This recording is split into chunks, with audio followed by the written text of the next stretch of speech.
war. We like war. We're a warlike people. We like war because we're good at it. And you know why we're good at it? Because we get a lot of practice. This country's only 200 years old, and already we've had 10 major wars. We average a major war every 20 years in this country, so we're good at it. And it's a good thing we are. We're not very good at anything else anymore. Huh? Can't build a decent car, can't make a TV set or a VCR worth the fuck. Got no steel industry left, can't educate our young people, can't get health care to our old people, but we can bomb the shit out of your country, all right?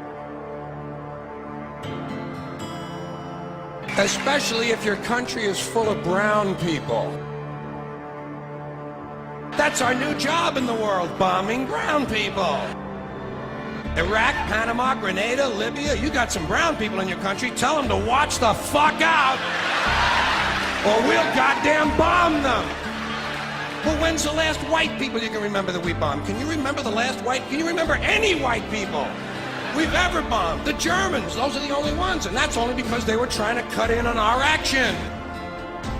They wanted to dominate the world. Bullshit, that's our fucking job!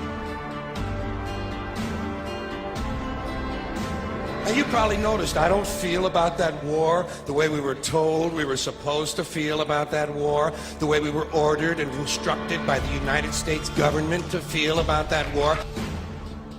My mind doesn't work that way. I got this real moron thing I do, it's called thinking. And I'm not a very good American because I like to form my own opinions. I don't just roll over when I'm told to. Sad to say, most Americans just roll over on command. Not me. I have certain rules I live by. My first rule, I don't believe anything the government tells me. Nothing. Zero. Nope. And I don't take very seriously the media or the press in this country, who in the case of the Persian Gulf War were nothing more than unpaid employees of the Department of Defense, and who most of the time function as kind of an unofficial public relations agency for the United States government. So I don't listen to them, I don't really believe in my country, and I gotta tell you folks, I don't get all choked up about yellow ribbons and American flags. I consider them to be symbols, and I leave symbols to the symbol-minded.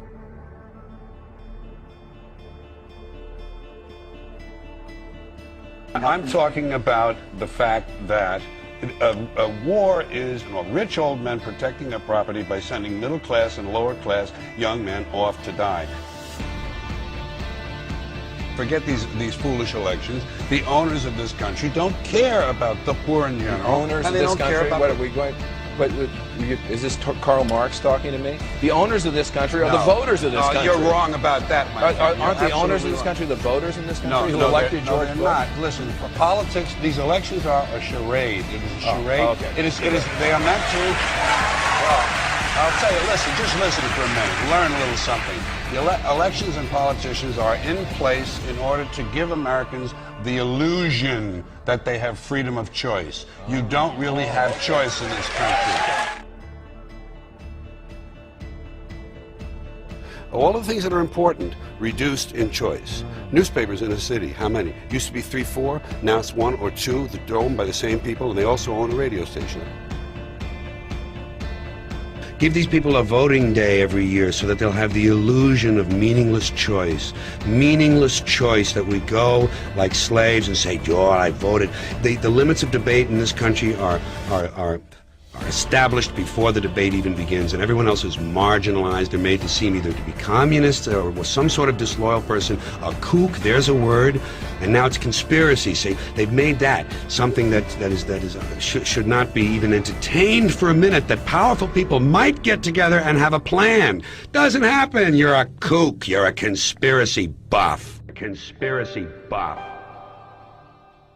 Okay. Not as a result of a conspiracy, but because... You don't need a formal conspiracy. Right. When interests converge, these people went to the same universities and fraternities, they're on the same boards of directors, they're in the same country clubs, they have like interests, they don't need to call a meeting, they know what's good for them, and they're getting it. And there used to be 7 oil companies, there are now 3, it will soon be 2. The things that matter in this country have been reduced in choice. There are 2 political parties, there are a handful of insurance companies, there are about 6 or 7 information things. But if you want a bagel, there are 23 flavors because you have the illusion.